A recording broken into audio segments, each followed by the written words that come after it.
Senhor presidente, questão de ordem. Na última chamada não foi computado a presença do vereador Geraldo Canguçu. Constado. Vou descer.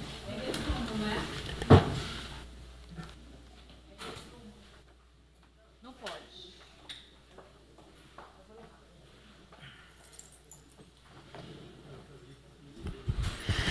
Parecer final em apartado. Cuida-se de procedimento político-administrativo instaurado após o protocolo de denúncia pelo cidadão José Luiz Gugelmin, que visa a cassação do mandato do prefeito Jaime César da Cruz, em razão de infração político-administrativa supostamente praticada no exercício de sua função. A denúncia se apoia no seguinte cenário. Após a rejeição das contas anuais de 2015 pelo Tribunal de Contas, embora ainda penda análise de recurso ordinário, destaca-se os seguintes eventos. Suposto déficit orçamentário, ocultação de passivo nas contas públicas, suposta ofensa ao princípio da transparência fiscal, fato este que, inclusive, teria sido alertado pelo Tribunal de Contas de São Paulo. Suposto remanejamento de recursos aprovados apenas por meio de decretos do Poder Executivo, sem prévia autorização do Poder Legislativo. Suposta queda no investimento realizado, o que macularia e afrontaria o princípio da eficiência pública. Abrupta majoração com folha de pagamento de funcionários, aumento substancial da dívida pública da municipalidade, suposto não atingimento do IDEB, Índice de Desenvolvimento de Educação Básica, falta de investimento necessário na Policlínica do bairro da Capela, falta de controle de planejamento em relação a medicamentos na rede municipal. Destaca que a acusação se assemelha ao processo administrativo 2281-2015, que tramita perante a segunda Câmara do Tribunal de Contas, o qual, numa primeira análise, não aprovou as contas deste município de Vinhedo para 2015, determinando ainda que fossem adotadas medidas voltadas à garantia do equilíbrio das contas nos termos da responsabilidade fiscal. Valendo-se, para tanto, do adequado planejamento orçamentário. Concluiu pela necessidade de contingenciamento das despesas em que se pese a pendência da apreciação recursal. Em ato contínuo, numa análise perfunctória e restrita, os requisitos de procedibilidade. A assessoria jurídica da Câmara de Vinhedo, por sua vez, opinou pelo arquivamento sumário da denúncia sob os fundamentos de que o denunciante não teria acostado qualquer documento apto a amparar as acusações, o que impedia o seu prosseguimento. Por si só, embora o Tribunal de Contas tenha rejeitado as contas do município, respectivo parecer seria objeto de futura apreciação e votação da Câmara. Anotou-se a existência da CPI das Contas Públicas de 2014, que incluiria as investigações também dos apontamentos abordados. Os apontamentos trazidos na denúncia configurariam verossímeis alegações de improbidade administrativa, cuja apreciação e aplicação de pena competiam ao Poder Judiciário e não à Câmara Municipal. Assim sendo, com respaldo no parecer exarado pela assessoria jurídica, o presidente da Câmara decidiu pelo arquivamento da denúncia sem submissão ao plenário. Acolhe o parecer e determina o arquivamento do presente pedido de abertura do processo de cassação do prefeito Jaime Cruz. Em vista desse cenário, o requerente, e resignado e cônscio do que o ato que o presidente da Câmara havia ferido direito líquido e certo, impetrou mandado de segurança, que foi distribuído perante a primeira vara da comarca de Vinhedo, e cuja segurança restou concedida. A segurança deve ser concedida e a liminar deferida, à vista do direito líquido e certo, reconhecido ao eleitor, de ver analisado o seu requerimento na formada legislação federal em vigor e considerando a relevância das questões suscitadas, relacionadas à tutela do interesse público e conseguinte de interesses indisponíveis. Nessa esteira, mantida a decisão em grau recursal, visando dar cumprimento à ordem judicial, em 6/8/2018, foi pautada pela 63ª Sessão Ordinária a leitura, discussão e votação das razões veiculadas da denúncia feita pelo cidadão José Luiz Gugelmin em face do senhor prefeito, à luz do regramento do decreto 201/67, bem como do regimento interno da Casa, com o respectivo acolhimento por 8 votos a favor e 4 contra. Ainda na mesma sessão, a comissão foi constituída através de sorteio dentre os vereadores com a seguinte composição: Carlos Florentino, presidente; Rubens Nunes, relator; Flávia Bittar, secretária, membro. Inaugurando os trabalhos, a comissão realizou a primeira reunião em 13/8/2018, ocasião na qual deliberou pela notificação do prefeito para apresentação de defesa prévia e indicação de provas, além da remessa de cópia integral dos autos aos incisos 5. Na notificação do denunciado e da defesa prévia por ele apresentada. Notificado pessoalmente, tempestivamente, o senhor prefeito, agora denunciado, apresentou defesa prévia e indicou as provas que pretendia produzir, juntada de novos documentos, perícia técnica e oitiva de testemunhas. Esmiuçando a defesa apresentada, infere-se preliminares que supostamente viciariam o procedimento, impedindo-o de prosseguir. Suposto impedimento do vereador Edu Gelmi para participar da votação que culminou com o recebimento da denúncia e instauração do processo de cassação, nos termos do artigo 37, parágrafo 15º do regimento interno dessa Casa. Haja vista ter exercido o cargo de secretário de administração da Prefeitura de Vinhedo na época. Suposta inobservância do artigo 5º, inciso 2, do Decreto 201/67, em razão da ausência de leitura na íntegra. Suposta ausência de trânsito julgado do decidido pelo Tribunal de Contas de São Paulo, procedimento este que analisa as contas do Executivo referente a 2015. Existência de uma CPI em andamento, cujo objeto cinge-se também às contas públicas, o que implicaria na inexistência de justa causa para o recebimento da denúncia e instauração da comissão processante. Quanto ao mérito, argumentou visando afastar as imputações acusatórias e rebater com isso os apontamentos lançados pela equipe técnica do Tribunal de Contas, nos autos. Discorreu a defesa. A inexistência do déficit orçamentário, a inexistência de ofensa ao princípio da transparência fiscal, consubstanciado com seu entendimento no fato de que os referidos gastos se prestaram a permitir a continuidade da melhora na qualidade dos serviços públicos oferecidos à população, concluindo que a questão do déficit orçamentário não deve e não pode ser analisado somente sobre o ângulo financeiro. O respeito e observância à Lei de Diretrizes Orçamentárias, à Lei Orçamentária Anual, não havendo que se falar em transposição e transferência de valores sem autorização do Legislativo. A existência de investimento em 2015, em especial com a valorização do funcionário público, a alegação de que os gastos com pessoal permanecem dentro dos limites legais, o fato de que o município de Vinhedo se encontra muito aquém dos limites de endividamento sustentado, ainda que as despesas estão em consonância com as metas fiscais, adoção de medidas e providências para contar o resultado dos índices das metas impostas do IDEB nos anos de 2013 a 2015, com investimento na área do ensino fundamental 2. Investimento na Policlínica do bairro da Capela. E que a situação da falta de controle e planejamento em relação ao uso e destinação dos medicamentos vencidos da rede pública de saúde constante no inquérito civil 14.047.000070/2017-8 teria sido contornada por meio das ações e POPs já aprovados pela Comissão de Medicamento e Terapêutica. Por fim, requereu-se o arquivamento do pedido. Destaca-se ainda que a insurgência do denunciado não se cingiu à defesa prévia. Por ele, foi impetrado em 22/8/2018 mandado de segurança com a finalidade única de trancar o processo político-administrativo com a repetição das teses defensivas do pleito liminar, fora indeferida pela juíza da 2ª Vara da Comarca de Vinhedo. Não obstante as alegações do impetrante, a plausibilidade do direito invocado não restou suficiente demonstrada, na medida em que, numa análise perfunctória, não verifico a presença de irregularidades capazes de macular o prosseguimento do instaurado, merecendo a questão exame mais aprofundado sob o crivo do contraditório. Dessa forma, diante da ausência dos requisitos, indefiro a liminar a presente autoridade coatora as informações no prazo de 10 dias. Do parecer preliminar. Recebida a defesa prévia do denunciado e intimados os interessados, a comissão processante se reuniu em 28/8/2018, às 16 horas, na sede da Câmara Municipal, para deliberar sobre o prosseguimento ou não da denúncia.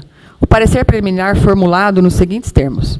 Preliminarmente, inexistência de nulidade quanto ao alegado impedimento do vereador Eduardo Gelmi, em plena observância do previsto no regimento interno. Observância do disposto no artigo 5º, inciso 2 do Decreto 201/67, não havendo que se falar em nulidade e argumentando a ausência de prejuízo para a defesa. Desnecessidade do trânsito julgado à decisão exarada pelo Tribunal de Contas, em cujo procedimento se analisa as contas do Executivo Municipal referente a 2015, instâncias autônomas e independentes entre si. Ausência de prejuízo acerca da alegada existência de uma CPI em curso que apura as contas públicas de 2014, instâncias autônomas e independentes entre si. E, no mérito, necessário aprofundamento da discussão e dilação probatória, a fim de analisar com maior acuidade e dentro dos princípios do devido processo legal contraditório e ampla defesa, aliadas às disposições contidas no Decreto 201 e subsidiadas pelo Código de Processo Penal, a matéria meritória. Acerca das provas e dos requerimentos finais, deferiu-se a produção de provas documental suplementar com a intimação do denunciante e denunciado. Deferiu-se a produção de prova oral, consistente na oitiva de testemunhas, denunciante do bojo da sua defesa prévia, designada para 14/9/2018, para o início das oitivas, precedido das respectivas intimações e requisições. Indeferiu-se a produção de prova pericial, uma vez que o objeto investigado não é constatada a falsidade ou veracidade de algum documento, ou, quiçá, rediscutir as questões contábeis envolvidas, mas tão somente opinar ao final se, das teses e antíteses trazidas dos documentos exigentes e das justificativas apresentadas pela acusação, defesa e Tribunal de Contas, há no entender exclusivo do Legislativo configuração de eventual infração político-administrativa.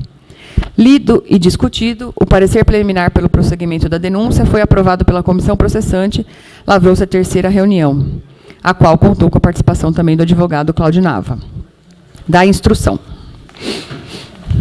Com fulcro no inciso 3 do artigo 5º do Decreto 201, se a comissão opinar pelo prosseguimento, o presidente designará desde logo o início da instrução e determinar os atos, diligências e audiências que se fizerem necessários para o depoimento do denunciado em inquirição de testemunhas. E ainda, consoante procedimento instrutório anunciado na terceira reunião da comissão processante, no dia 14/9, iniciarem-se as oitivas arroladas pelo denunciado, inclusive com retificação da ordem dos depoimentos, visando atender fielmente o disposto no artigo 400 do Código de Processo Penal. Para tanto, foram expedidos os ofícios requisitórios para as testemunhas ocupantes de cargo público, além de convocação ao vereador Eduardo Gelme e o denunciante José Luiz Gugelmin, os quais todos foram recebidos pelo respectivo destinatário, em 6/9. Porém, sustentando pretenso e iminente constrangimento ilegal e coação na sua liberdade de ir e vir, o denunciante impetrou habeas corpus, postulando as seguintes medidas para a sessão designada 14/9. O direito de não subscrever termo de compromisso, manter-se em silêncio, ser assistido por profissional de advocacia, restando o pleito liminar parcialmente deferido pelo juiz da primeira vara e, posteriormente, mantido em decisão meritória. Diante do exposto, julgo procedente em parte ao pedido inicial e defiro a ordem apenas para tomar providências liminar deferidas, assegurando que o impetrante a possibilidade de assistência técnico-jurídica e presença de advogado quanto à sua oitiva na comissão processante da Câmara. Espeça-se salvo-conduto e comunique-se com urgência à autoridade impetrada. Assim sendo, em 14/9, perante a quarta reunião da comissão, o advogado do denunciante iniciou suscitando questões de ordem, anteriormente às oitivas, reiteração de preliminares suscitadas na defesa prévia pelo denunciado, inexistência de participação do senhor relator na confecção do parecer preliminar, suposta irregularidade pela comissão, na contratação de assessoria jurídica externa, as quais foram rechaçadas pela comissão. Quer seja porque as preliminares já haviam sido objeto de afastamento quando o relatório preliminar, quer seja porque estavam preclusas, não havendo qualquer prejuízo comprovado para a defesa. Quer seja pela inexistência de óbice na consulta jurídica externa, pois esta membro da comissão, para melhor desempenho de seu trabalho, não havendo qualquer interferência, tampouco prejuízo de relação à defesa do denunciado. Ato contínuo, iniciaram-se os depoimentos, todos inquiridos sob o compromisso de dizer a verdade, com exceção da testemunha Alexandre Viola, cuja dispensa foi requerida pelo relator e anuída pelo patrono do denunciado, na medida em que a época dos fatos tratava de mero vereador. Termo de declarações. Oitiva do denunciante com a rejeição da arguição de suspeição suscitada pelo depoente, consoante ordem judicial exarada nos autos dos habeas corpus. Termo de declarações. Oitiva do senhor Eduardo Gelme, secretário da Administração. Termo de declarações. Oitiva da senhora Tânia Regina Wolff Santana, chefe de RH, em 2015. Termo de declarações. Oitiva do senhor Gildo Cantelli, assessor econômico, em 2015. Termo de declarações. Oitiva do senhor Eduardo Josafá, integrava a Secretaria da Fazenda, em 2015. Termo de declarações. Oitiva da senhora Deise Menezes Gomes, secretária da Fazenda, em 2015. Termo de declarações. Oitiva da senhora Ana Estela Páfaro, gerente de ensino fundamental 1, em 2015. Termo de declarações. Oitiva do senhor Elvis Olívio Tomé, secretário de Negócios Jurídicos, em 2015. Termo de declarações. Oitiva da senhora Bruna Cristina Bonino, controladora-geral do município, em 2015. Com a finalidade de complementar documentalmente os depoimentos prestados em 28/9, a comissão processante protocolou o pedido de vista dos autos que analisam as contas do Executivo referente ao ano investigado perante o Tribunal de Contas. No entanto, até o momento não restou apreciado pelo relator Dimas Eduardo Ramalho.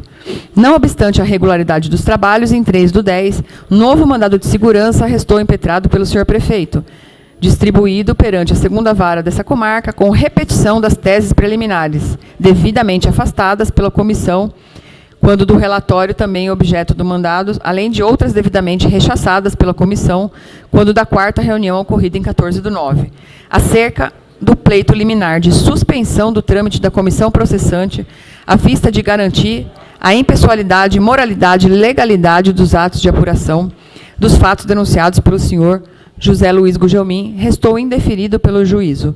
Não obstante as alegações do impetrante, a plausibilidade do direito invocado não restou suficiente demonstrada, na medida em que, numa análise perfunctória, não verifico a presença de irregularidades capazes de macular o prosseguimento do procedimento instaurado, merecendo a questão exame mais aprofundado sobre o crivo do contraditório.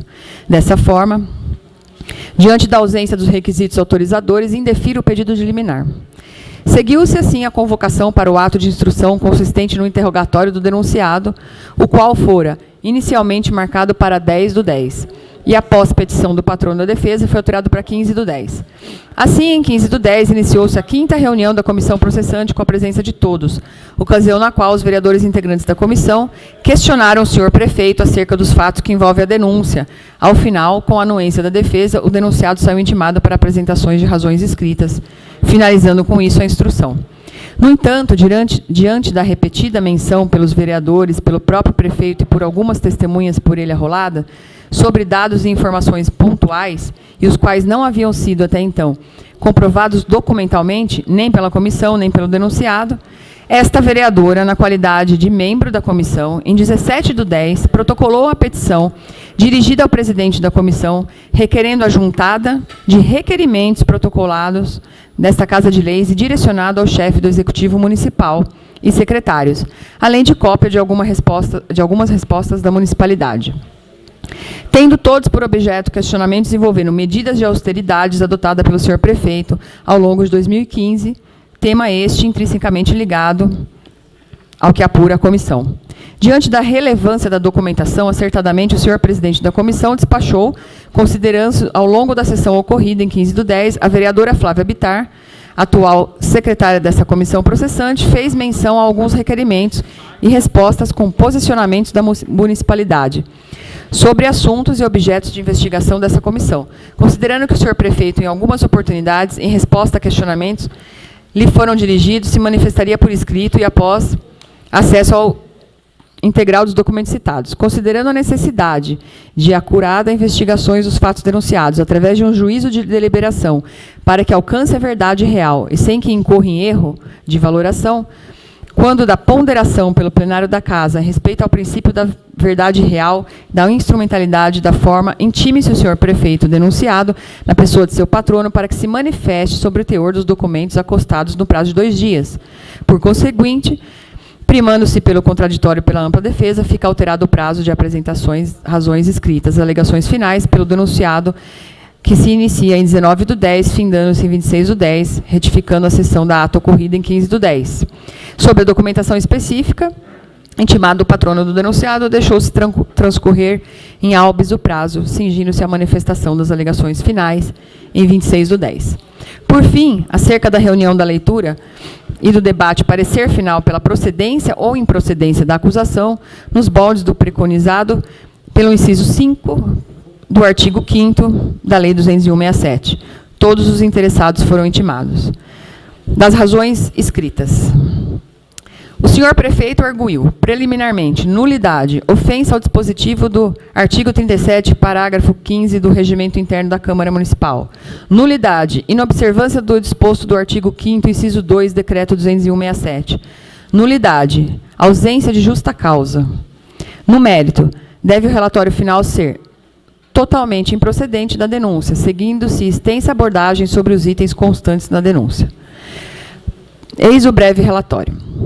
Pois bem, antecederam a análise da premissa base das manifestações apresentadas pelo denunciado de todo o conteúdo probatório colhido ao longo da fase instrutória, imperioso se recordar que o rito processual adotado por essa comissão, desde o seu nascedouro até a confecção do presente parecer, diverge daquele elaborado pelo senhor relator com todas as vênias. É aquele previsto no Decreto-Lei 201, da qual dispõe a responsabilidade dos prefeitos e vereadores e da outras providências. No entanto, no meu entender, necessário consignar que, No silêncio da lei de regência, não há saída senão a aplicação subsidiária de outras normas, dentre elas o Código de Processo Penal e até mesmo do Código de Processo Civil. Aliás, isso se compatibiliza com o princípio do formalismo moderado, o qual norteia o processo político-administrativo, consoante lições da jurista Odete Medauer. O princípio do formalismo moderado consiste, em primeiro lugar, na previsão de ritos de forma simples, suficientes para propiciar um grau de certeza, segurança, respeito aos direitos do sujeito, contraditório e ampla defesa. Em segundo lugar, se traduz na exigência de interpretação flexível e razoável, quanto à forma, para evitar que essas sejam vistas como fluxo em si mesmo, desligadas das verdadeiras finalidades do processo. Dito isso, analiso a peça acusatória que elenca a prática em tese de infração político-administrativa pelo denunciado, a teor do dispositivo do artigo 4º, incisos 6 e 7, 8 e 10 do Decreto 201. Descumprir o orçamento aprovado para o financeiro. Praticar contra a expressa disposição de lei ato de competência ou omitir-se na sua prática. Omitir-se ou negligenciar na defesa de bens, rendas, direitos e interesses do município sujeito à administração da Prefeitura. Proceder de modo incompatível com a dignidade e o decoro do cargo. E fundamentando a suposta prática de cada qual das infrações, narra a denúncia em síntese, cujos termos foram integralmente ratificados pelo denunciante quanto à sua oitiva realizada em reunião 14/9.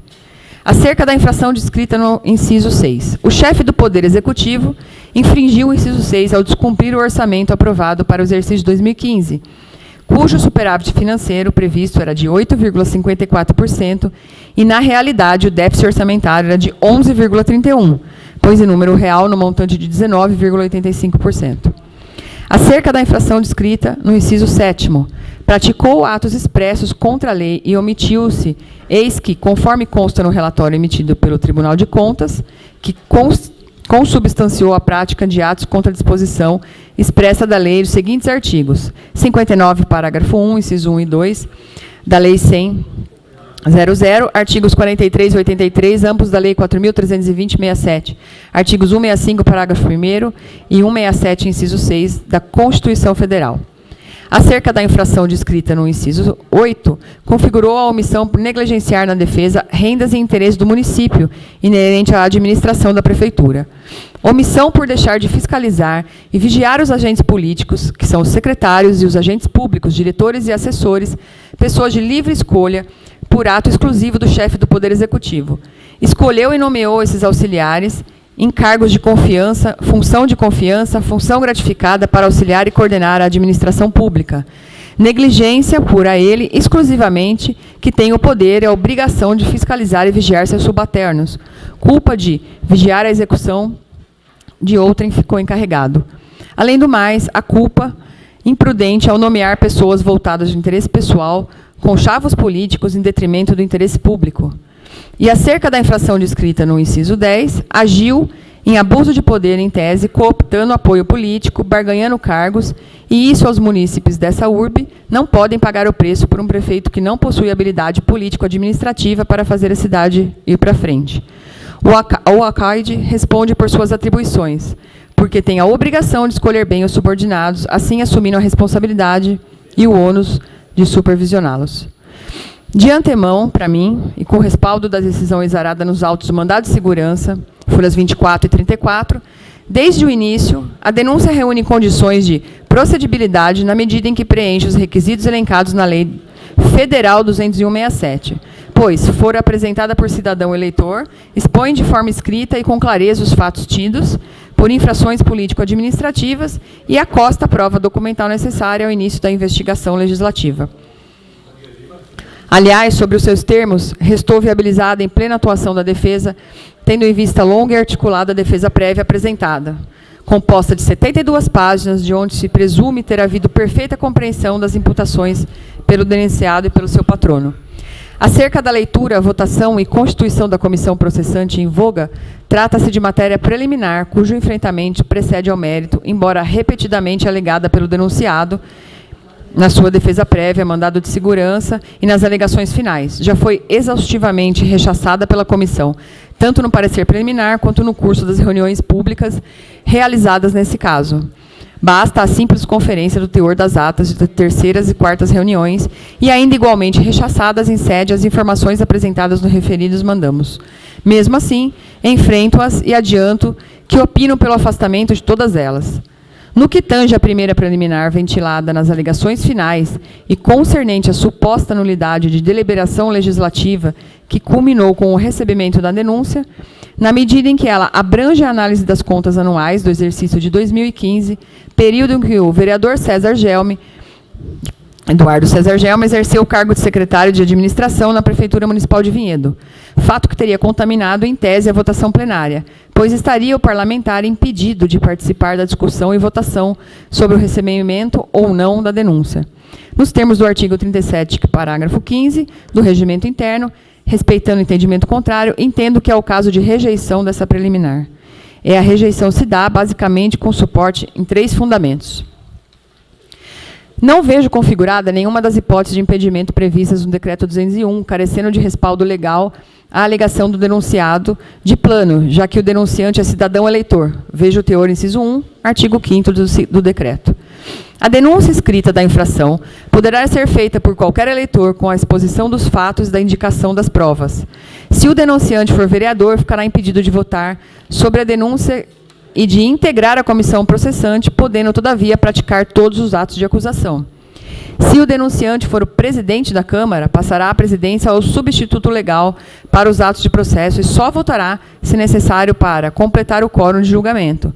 Será convocado o suplente do vereador impedido de votar. 2. Ainda que subsidiariamente, se a análise da questão à luz do regimento interno da Câmara, mesmo assim entendo que o edil Eduardo Gelme não estava impedido de votar naquela ocasião. Confira suas disposições constantes. Artigo 37, parágrafo 15. As comissões parlamentares de inquérito destinam-se a apurar irregularidades sobre fato determinado da administração pública. Considera-se impedido o vereador que estiver envolvido no fato apurado, daqueles que tiverem interesse pessoal na apuração, graus de parentesco e os que foram indicados para servir como testemunhas. Artigo 66, inciso 5. São obrigações e deveres do vereador votar as preposições submetidas à deliberação da Câmara, salvo quando ele próprio tem interesse pessoal na mesma, cabendo-lhe automaticamente apontar-se como impedido, e não, caso não o faça, assim seja declarado pela presidência da Casa de ofício ou a requerimento de qualquer vereador ou do plenário. Portanto, sobre a ótica regimental, competia ao próprio vereador ter se declarado impedido, caso o fosse, e mais, o diretor do voto é regra, ao passo de que o não votar é exceção. Discricionariamente, poderia a presidência da Câmara, em verificando ela própria eventual existência de interesse pessoal do edil, no feito, nada impediria de vir afastá-lo, o que não ocorreu.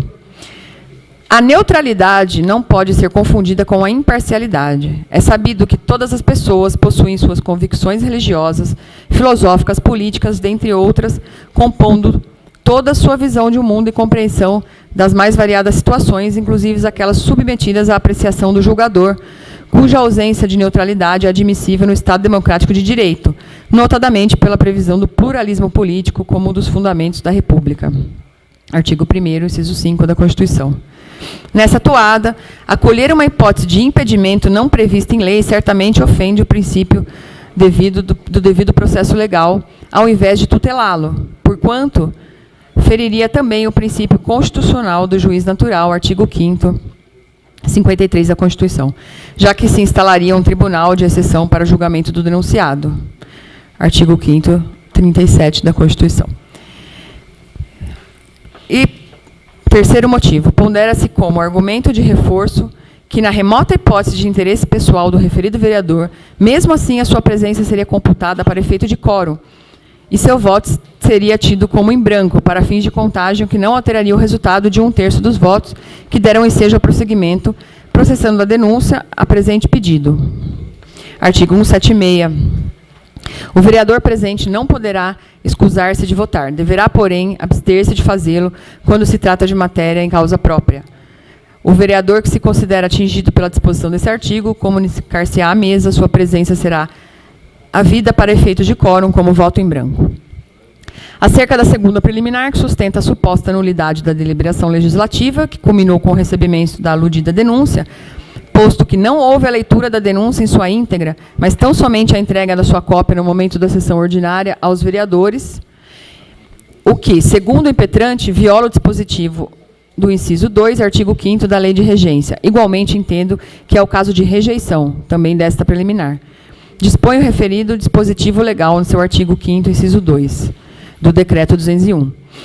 O processo de cassação do mandato do prefeito pela Câmara, por infrações definidas no artigo anterior, obedecerá ao seguinte rito, se outro não for estabelecido pela legislação do Estado. De posse da denúncia, o presidente da Câmara, na primeira sessão, determinará sua leitura e consultará a Câmara sobre o seu recebimento. Decidido o recebimento, pelo voto da maioria dos presentes, na mesma sessão será constituída a comissão processante com 3 vereadores sorteados entre os desimpedidos, os quais elegerão, desde logo, presidente e relator. Ao contrário do alegado pela defesa do denunciante, o fato é que houve, sim, a leitura da denúncia, bem como oportunizada sua discussão para todo o plenário, conforme se vê na sessão ordinária. Denúncia apresentada pelo cidadão José Luiz Gugelmin sobre a abertura de processo de cassação do mandato do prefeito municipal Jaime César da Cruz, com base na Lei Ordinária Federal 8.429 de 92, Decreto Federal 201/67, e no relatório da 2ª Câmara do Egrégio Tribunal de Contas do Estado de São Paulo, 22 de novembro de 2017. Atendendo determinação judicial exarada no processo 194.25.12.01, 88260659, o quórum é maioria simples, cópia da denúncia avulsa para os senhores vereadores. De acordo com o artigo 5º do Decreto 201, o processo de cassação do mandato pelo prefeito da Câmara, pelas infrações cometidas pelo artigo anterior, obedecerá ao seguinte rito, se outro não for estabelecido pela legislação do Estado respectivo.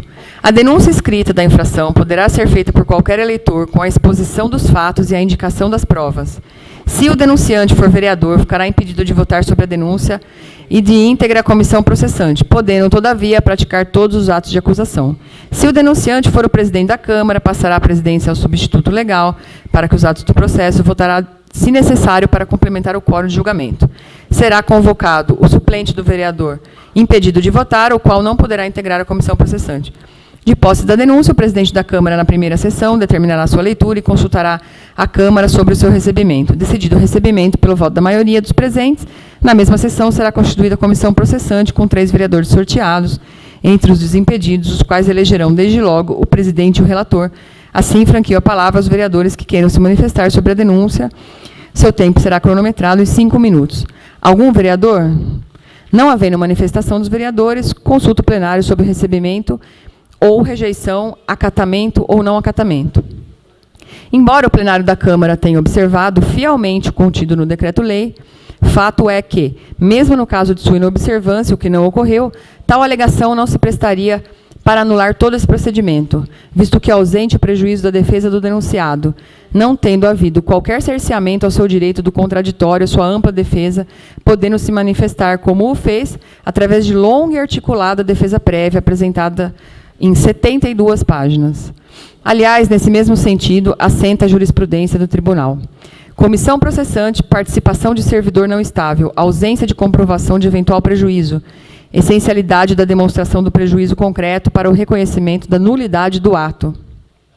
Fato insuficiente para demonstrar a alegada parcialidade da comissão processante. Decisão adequadamente fundamentada pela comissão processante. Efetivo prejuízo não indicado. Cerceamento de defesa, não configuração. Por fim, acerca da terceira preliminar, que aduz suposta nulidade de deliberação legislativa na medida em que a decisão exarada pela Corte de Contas nos autos do processo 2281/026 de 2015 foi objeto da insurgência via recurso, portanto não transitada em julgado, além do que o objeto da denúncia ofertada está sendo abordado e investigado nos autos da CPI das Contas Públicas, o que culminaria na ausência de justa causa no recebimento e trâmite da comissão processante em debate. Também entendo que é um caso de rejeição. Como sabido, as comissões processantes não se destinam a apurar responsabilidades, nem a efetuar julgamentos, mas têm por meta coletar material para os afazeres legislativos. Prestam-se elas a obter informações necessárias à elaboração de leis, bem assim para supervisionar o trabalho do Executivo na aplicação das leis vigentes. Enquanto a comissão processante colhe provas de denúncias e de defesa para o julgamento final do plenário, sem poder de polícia, as CPIs, ao contrário, instruem procedimentos que serão auxiliares do Ministério Público. Uma não exclui a outra. Daí já se tem afirmado no Supremo Tribunal Federal, podem ser objetos de investigação todos os assuntos que estejam na competência legislativa ou investigatória. Nessa esteira, o inciso 1 do artigo 38 do Regimento Interno prevê: as comissões processantes serão constituídas com a finalidade de apurar infrações político-administrativas do prefeito, vice-prefeito e dos vereadores no desempenho de suas funções, nos termos da legislação federal vigente. No tocante à inexistência da decisão transitada em julgado pelo Tribunal de Contas, uma vez que a denúncia impingida extravasa o que se discute e o que se analisa nos autos do processo do Tribunal de Contas, referente ao exercício fiscal de 2015, uma vez que o presente caso em comento esbarra nas demais questões de anseio coletivo e difuso. Em outras palavras, a Câmara Municipal tem como função típica legislar, mas também fiscalizar o Executivo, não estando limitada a decisões finais tomadas pelo Judiciário, nem pelo Tribunal de Contas, no que tange aquelas de natureza regimental.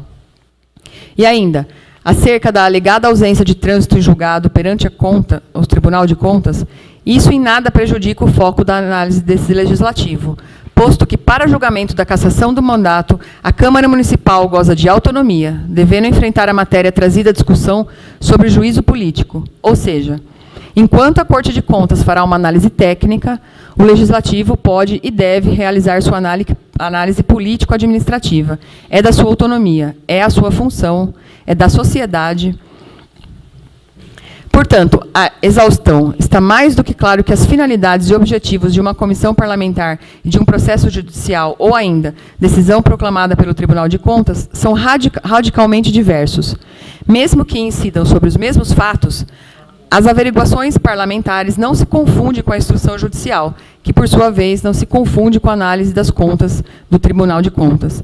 Nesse sentido, é entendido. Autonomia da investigação parlamentar. O inquérito parlamentar, realizado por qualquer CPI, qualifica-se como procedimento jurídico constitucional revestido de autonomia, dotado de finalidade própria, circunstância essa que permite à Comissão Legislativa, sempre respeitados os limites inerentes à competência material do Poder Legislativo e observados os fatos determinados que ditaram a sua Constituição, promover a pertinente investigação, ainda que os atos investigatórios possam incidir eventualmente sobre aspectos referentes a acontecimentos sujeitos a inquéritos policiais ou a processos judiciais que guardem conexão com o evento principal objeto da apuração congressal. Não bastasse toda a minha fundamentação, e mesmo que com ela não partilhe, não podemos caminhar contrariamente à ordem judicial. Vale dizer, essa temática já foi objeto de valoração judicial nos autos do mandado de segurança, mantida em sede recursal nas folhas 31 e 32. Daí que, portanto, firme está a fundamentação para a rejeição da alegada preliminar do denunciado. A existência de comissão parlamentar de inquérito não obsta à instauração do processo de cassação do mandado do prefeito, iniciado por denúncia escrita, sobre as normas constitucionais e infraconstitucionais. Também não previram o impedimento de instauração de cassação de mandato em razão da existência da comissão parlamentar de inquérito. O princípio em direito que veda a dupla punição pelo fato, mas não impede eventual instauração de processo de cassação por iniciativa popular, com ofensa ao princípio democrático e à soberania popular. A dupla punição pelo mesmo fato é improvável. Democrático e soberania popular. A dupla punição pelo mesmo fato é improvável no caso que os fatos serão analisados pela mesma Câmara Municipal, bem como poderá prevenir o bis in idem. Portanto, a segurança deve ser concedida a liminar deferida às vistas do direito líquido e certo reconhecido ao eleitor de ver analisado o seu requerimento na forma da legislação federal em vigor e considerando a relevância das questões relacionadas à tutela do interesse público e, por conseguinte, de interesse indisponível. Superadas as questões preliminares, no mérito eu entendo que a denúncia é procedente no que tange à capitulação das condutas. Isso porque a prova testemunhal produzida pela defesa do denunciado não foi capaz de elidir, no todo, a prova documental existente nos atos, quais sejam parecer técnico exarado pela Corte de Contas paulistas, no TC 002281-026-2015. As respostas de requerimentos subscritos pelo próprio Executivo, folhas 223 e 257, no período de 2016 e 2018. Vejamos. Infração descrita no artigo 4, inciso 6 do Decreto-Lei 201. Descumprir o orçamento aprovado para o exercício financeiro. No ponto em sua defesa, o denunciado sustenta que não houve um descumprimento propriamente dito, mas sim que o ano de 2015 foi um ano atípico no caso de Vinhedo. Folhas 11 das alegações finais. Especialmente diante de uma crise nacional que se avizinhava. Tudo isso teria sido confirmado pelo depoimento da testemunha Gildo Cantelli. Do que foi escrito, do que foi dito por esse depoente e por outros, interfere-se a seguinte contra-argumentação. A lei orçamentária para o exercício de 2015, que é levado à Câmara Municipal como projeto de lei no mês de setembro de 2014, projetou a receita da administração pública direta em 353.584.000, ou seja, houve uma estimativa prudente de reajuste de apenas 2,94% sobre a receita orçada no exercício de 2014. Ou seja, a estimativa de receita fazendo um comparativo bruto com o exercício anterior. O impacto financeiro decorrente da redução de receitas deriva do perfil de suas fontes. Vinhedo tem como fonte principal a arrecadação de ICMS e FPM. Em 2015, as transferências correntes alcançam somente R$ 277.730.000. O valor arrecadado menor foi de R$ 23.288.000, em relação ao orçado. Vale ressaltar que projeção para 2015 de 353 milhões e a realização foi de 329 milhões, inferior a 2014, e uma perda de 24 milhões, o que demonstra que as despesas estavam previstas no orçamento e o resultado decorreu da frustração abrupta e imprevisível das receitas. Vale ressaltar que não houve aumento de despesas correntes e que a administração, na gestão do requerido, não contraiu despesas novas, tentando reduzir a despesa, porém, sem afastar os serviços oferecidos à população, principalmente na área de educação e na saúde. Necessário informar que, no decorrer de 2015, foram realizadas ações para a redução do déficit orçamentário, com a existência de um pacote administrativo anunciado pelo prefeito municipal em novembro de 2015, Decreto 269, que revogou a recomposição dos agentes políticos, controladoria e superintendente. A demanda pelos serviços públicos acarretou em um aumento expressivo de processos judiciais, com concessão de liminares e mandado de segurança, principalmente na área de saúde e de educação. Somente em 2015, foram 79 concessões de ordem judicial para disponibilização de vagas em creches municipais, 27 contra 27 em 2014 e 31 em 2013, abrigando a municipalidade a adequar seu quadro de pessoal para atender nova demanda. A exemplo das contratações de auxiliares de educação infantil efetivas em 2015. Ocorre que, com todo o respeito dos autos contábeis fiscais, inclusive aos depoentes, senhor Gildo Cantelli e Eduardo Josafá, as alegações dos denunciantes estão desprovidas de uma única prova documental, quando sopresadas à luz das contratações técnicas do Tribunal de Contas, tornam árduo o convencimento desta vereadora, quanto, e especialmente, da população vinhedense, séria e que paga os seus impostos. A prova documental trazida com a denúncia caminha, sim, para a ocorrência de uma superestimação de receita para o exercício 2015, com projeções calculadas pela equipe econômica municipal, digamos, em patamares extremamente otimistas. Isso porque, analisando retrospectivamente, as projeções para a economia brasileira divulgadas em 2014, que obviamente impactam no município de Vinhedo e em todo o território nacional, verificam um anúncio amplo e por toda a mídia especializada de previsão de cenário econômico pessimista para 2014 e 2015, e que, repito, era anunciada desde o quadrimestre de 2014. Daí que entendo ter havido pouca cautela e pouca redução nos percentuais estimados da receita por parte da equipe econômica municipal e de estratégia econômica macro, restou autorizada pelo chefe do executivo na época, confira-se a divulgação da mídia. Agosto de 2014, FMI corta a projeção de economia. Abril de 2014, CNI reduz projeção de crescimento do PIB 2014 para 1,8%. Expectativa anterior da entidade era de 2,1% nesse ano. CNI eleva a estimativa de inflação de 2014 para 6,4%.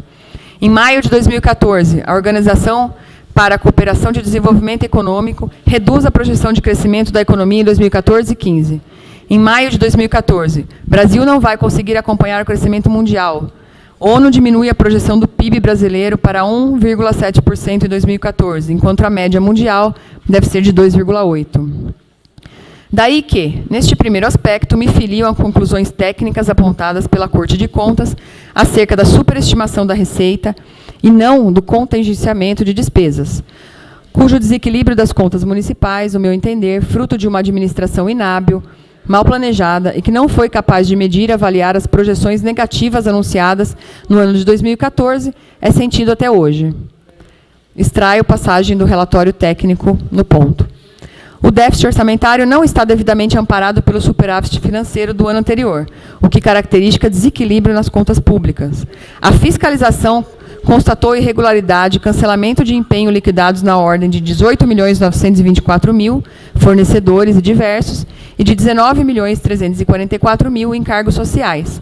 A fiscalização entende que essa manobra contábil é irregular, pois evidencia nítida ocultação de passivo, em ofensa ao princípio da transparência fiscal do artigo 1º, parágrafo 1º da Lei de Responsabilidade Fiscal e da evidenciação contábil prevista no artigo 83 da Lei 4.320, de 64.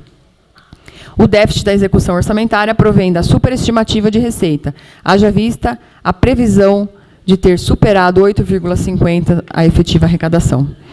A meu ver, incorreu o denunciado na inobservância do disposto no artigo 1º, parágrafo 1º da Lei de Responsabilidade Fiscal e 83 da Lei Federal 4.320 de 64. Artigo 1º. Essa lei complementar estabelece normas de finanças públicas voltadas para a responsabilidade na gestão fiscal com amparo do capítulo 2, título 6 da Constituição. A responsabilidade na gestão fiscal pressupõe a ação planejada e transparente em que se previnem riscos e corrigem desvios capazes de afetar o equilíbrio das contas públicas, mediante o cumprimento de metas de resultados entre receitas e despesas públicas. A obediência a limites e condições no que tange a renúncia de receita, geração de despesas com pessoal, da Seguridade Social e outras dívidas consolidadas, imobiliárias, operações de crédito, inclusive por antecipação de receita, concessão de garantir a inscrição em restos a pagar. Artigo 83. A contabilidade evidenciará perante a Fazenda Pública a situação de todos quantos, de qualquer modo, arrecadem receitas, efetuem despesas, administrem ou guardem bens a elas pertencentes e confiados. Na mesma toada, especificamente sobre as medidas que visaram redução de despesas adotadas pelo denunciado na época, intituladas Programa de Austeridade Cidadã, foi objeto de insistência e reafirmação tanto pelas testemunhas arroladas pela defesa, quanto em sede de alegações finais dos depoimentos, onde passam as passagens acerca de aludidas ações de austeridades adotadas pelo senhor prefeito. Depoimento do senhor Eduardo Josafá. Não contratação de novos funcionários, conforme orientação do senhor prefeito, na Secretaria de Esporte houve corte de inscrições, corte de transporte. Sobre as áreas de corte, isso não está no âmbito da Secretaria da Fazenda. Nós só acompanhamos a execução do orçamento na forma financeira. Depoimento da senhora Deise. Redução do salário do prefeito e dos secretários.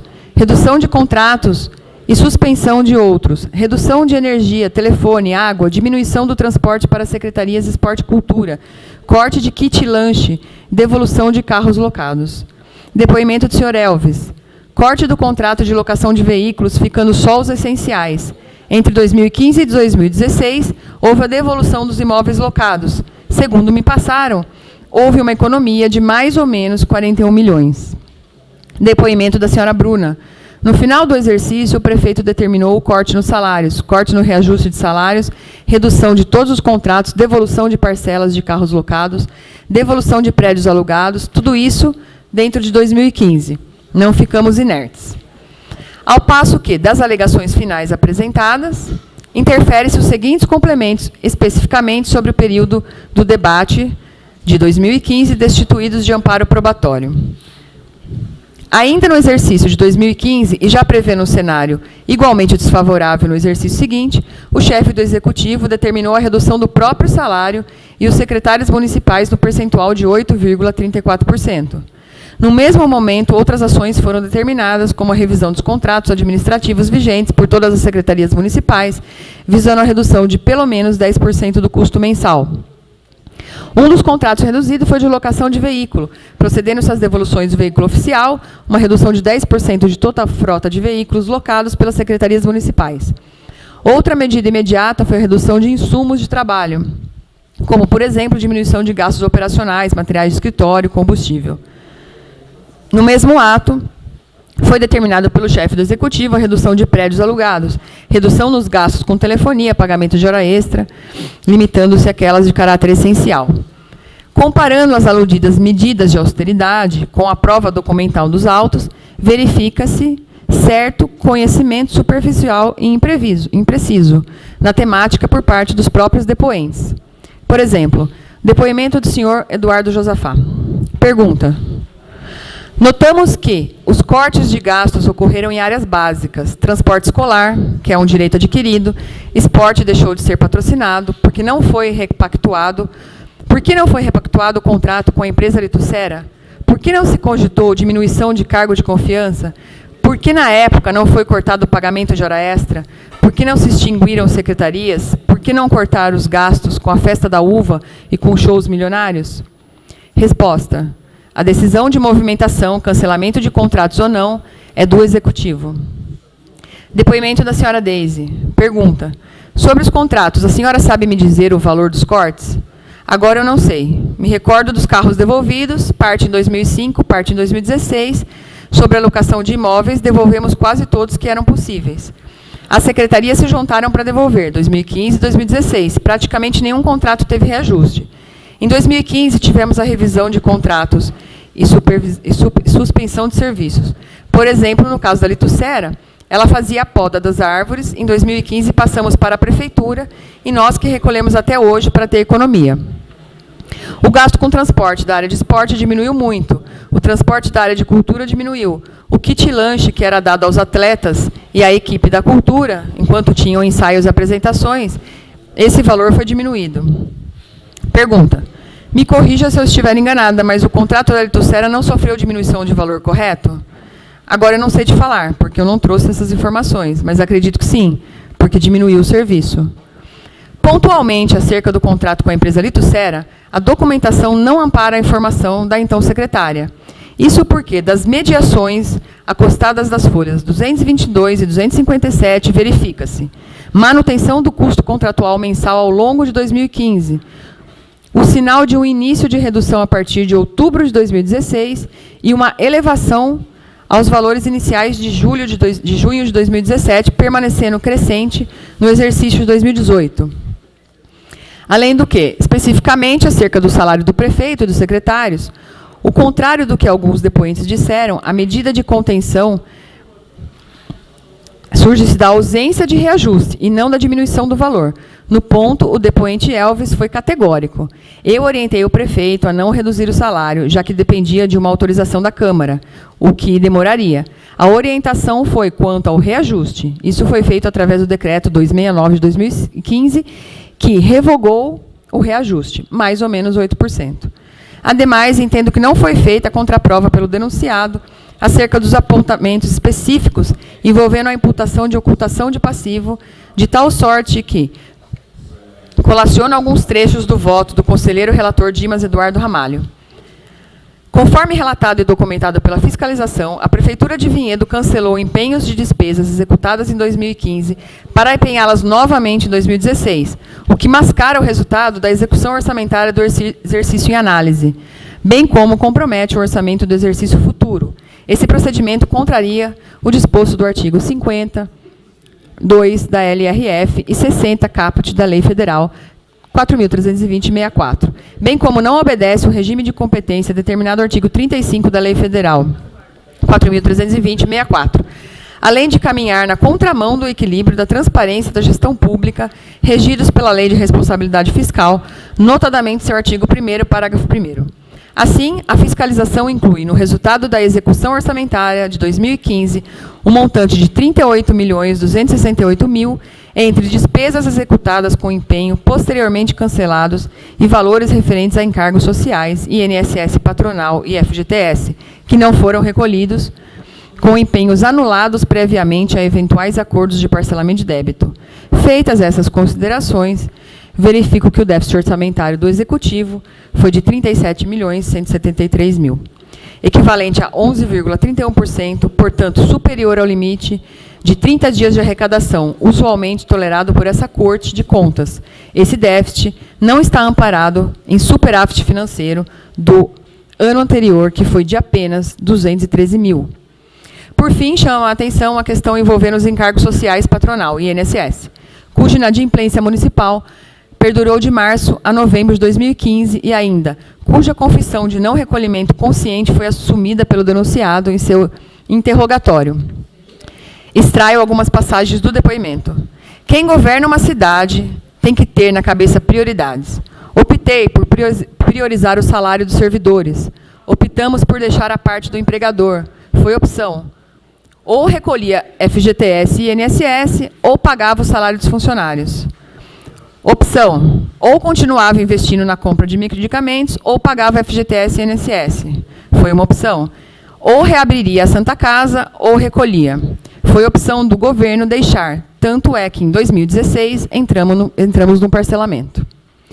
Mais uma vez, no meu entender, a conduta não recolhimento de encargos sociais relativos à INSS e não recolhimento de encargos relativos à FGTS reforça a administração inábil do denunciado frente ao Executivo no ano 2015.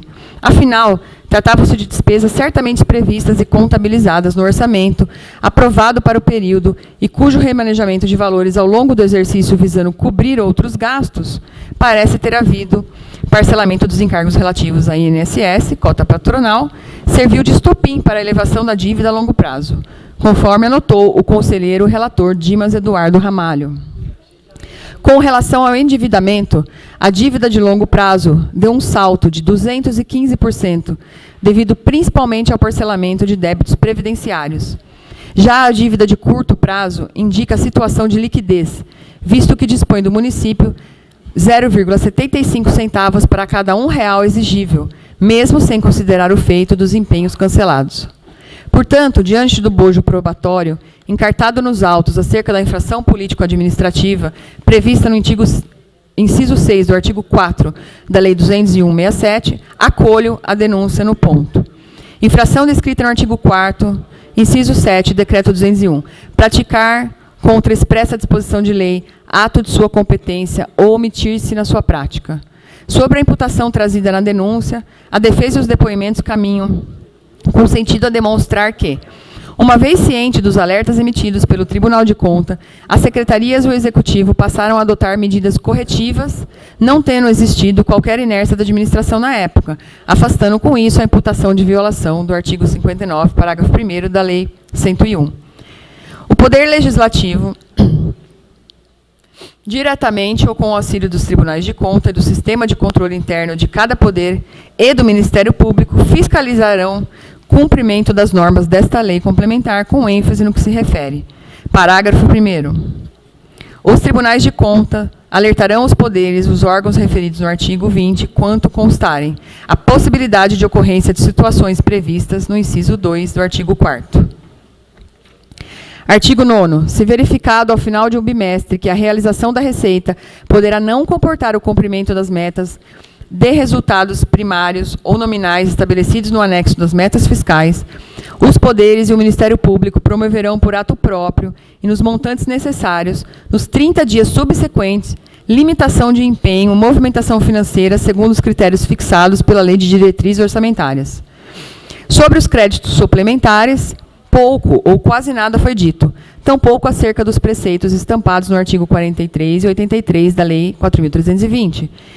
Em razão, ao meu ver, é clara, diante do descompasso entre receita e despesa, não existiram recursos disponíveis, o que dificultaria qualquer justificativa legal. Artigo 43. A abertura dos créditos suplementares e especiais depende da existência de recursos disponíveis para ocorrer a despesa e será precedida a disposição justificada. Artigo 83. A contabilidade evidenciará perante a Fazenda Pública a situação de todos quantos, de qualquer modo, arrecadarem receitas, efetuem despesas, administrem ou guardem bens a ela pertencentes ou confiados. E acerca das transferências, transposições e remanejamentos, embora não tenha sido explicado pela defesa a diferença entre tais figuras orçamentárias, mesmo assim, os depoimentos, principalmente, foram no sentido da existência de autorização legislativa, tendo sido executado dentro dos limites legais. Depoimentos destituídos de prova documental. Frisa-se assim, não substituiria a aludida violação da regra constitucional prevista nos artigos 165, parágrafo 1º, 167, 6. Artigo 165. Lei de Iniciativa do Poder Executivo. A lei que institui o Plano Plurianual estabelecerá de forma regionalizada as diretrizes, objetivos e metas da administração pública federal para as despesas de capital e outras dela decorrentes e para relativas aos programas de duração continuada. Artigo 167. São vedados a transposição, remanejamento, transferência de recursos de uma categoria de programação para outra, ou de um órgão para outro, sem prévia autorização legislativa. Porém, convém destacar que, primeiro, em se tratando da folha de pessoal, a então chefe de RH, Tânia Wolff, foi categórica ao declarar que não recebeu alertas, tendo havido a orientação para não chamar funcionários novos somente para reposição, por causa da queda da receita. Falta de comunicação entre as secretarias? Ausência de preocupação na adoção de medidas de contenção? Não se sabe. E segundo, quando os depoentes foram questionados sobre a quantidade de transferências, transposições e remanejamentos ocorridos ao longo do exercício de 2015 e para onde os valores haviam sido destinados, as respostas foram vagas e imprecisas. Depoimento do senhor Eduardo Josafá. Pergunta. Sobre as transferências, transposições e remanejamentos feitos pelo município, o senhor tem conhecimento do percentual autorizado pela Câmara? Resposta. O percentual aprovado eu não posso dizer. O que autorizou, eu acho que foi 12% ou 20%, algo dessa magnitude. Pergunta. Sobre a edição de decretos, foi observada a autorização legislativa? Resposta. O Tribunal de Contas não é formado por profissionais técnicos específicos na área. São leigos em certas situações. Muitos remanejamentos se referem a dotações, envolvendo folha de pessoal, o que é de livre movimentação. Depoimento da senhora Deise. Pergunta. Sobre transferências, transposições, remanejamentos, houve autorização legislativa? Sim, a autorização estava na própria LDO para transposições. Haviam limites e muitos decorreram de convênios novos. Depoimento do senhor Elvis. Sobre o percentual de transposições, o senhor sabe me informar qual foi aprovado pela Câmara e quanto foi usado através de decreto? Não me lembro, mas acredito que não tenha ultrapassado o valor atualizado pela Câmara. Essas foram as informações que me foram repassadas pela então secretária da Fazenda. Acerca do debate, descompasso na gestão, inversão de prioridades e não atendimento aos alertas ao longo do exercício, cingido o início da atuação do Executivo tão somente e exclusivamente a partir dos meses de novembro e dezembro de 2015, destaca-se trecho do voto dos autores do Tribunal de Contas.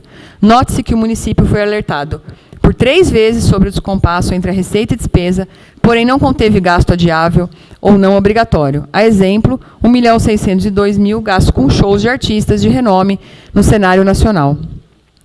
Ao meu entender, e respeitando o entendimento contrário, vejo que a imputação em análise decorre diretamente do comportamento irregular do gestor acerca do não contingenciamento das despesas decorrente da superestimação da receita. Com a previsão do excesso de arrecadação, mesmo que estimada em percentual menor, se comparado ao exercício de 2014, demandando ao gestor daí equacionar o déficit através de abertura de créditos adicionais suplementares e manobras contábeis em total desacordo com a lei. Nesse sentido, colaciono o trecho do acordo do Tribunal de Contas sobre a matéria em análise, com cujo posicionamento me filio, haja vista a urgência de prova material da defesa e a imprecisão dos depoimentos colhidos, por fim, agrava a situação do Executivo, a realização de transposições, remanejamentos, transferências por decreto, sem autorização legislativa específica, evidenciando ainda mais a deficiência do planejamento administrativo e o desrespeito ao devido processo legal, boas práticas orçamentárias.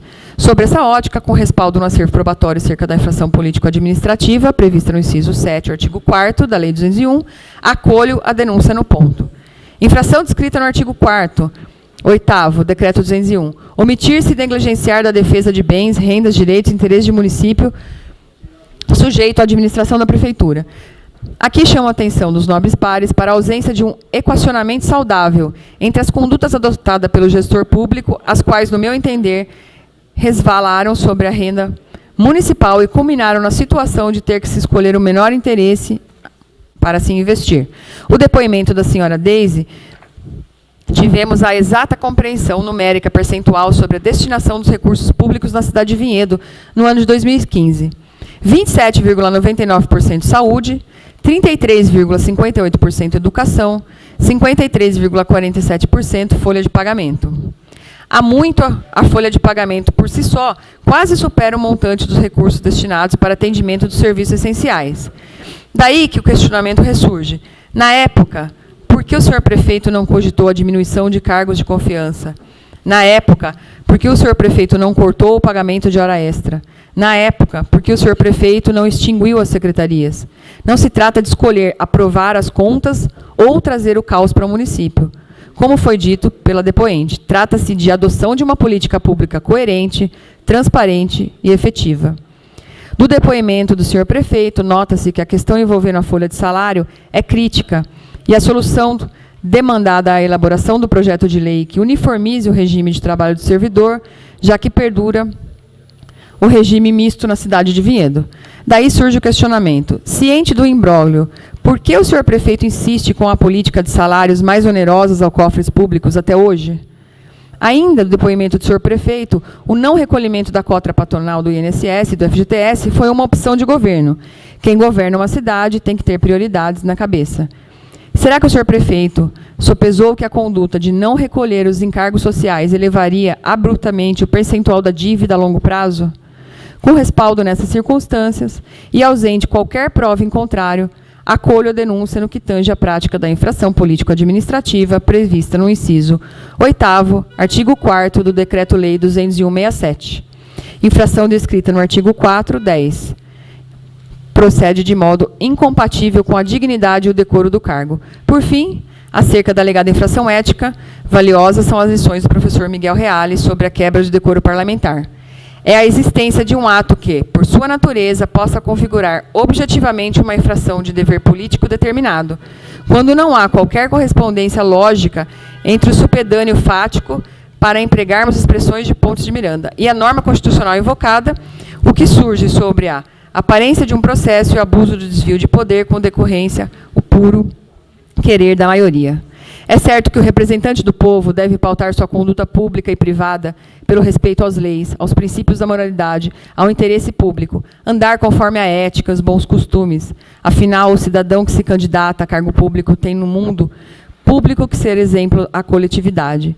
Impõe ainda o dever de ser probo e virtuoso. E abalo nessa confiança traz o descrédito à classe política, à instituição e o desrespeito às normas de convivência social. Analisando detidamente as condutas atribuídas ao denunciado, não temos como não caracterizá-las como atentórias ao decoro. Basta a avaliação do acervo probatório ou a ausência dele, para se concluir pela repercussão dos autos, decisões tomadas ao longo do exercício de 2015 que refletem até hoje.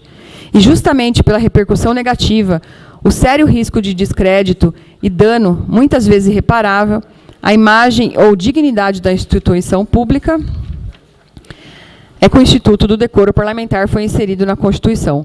É um mecanismo de proteção, uma trincheira normativa que protege os mais caros valores políticos e democráticos da sociedade.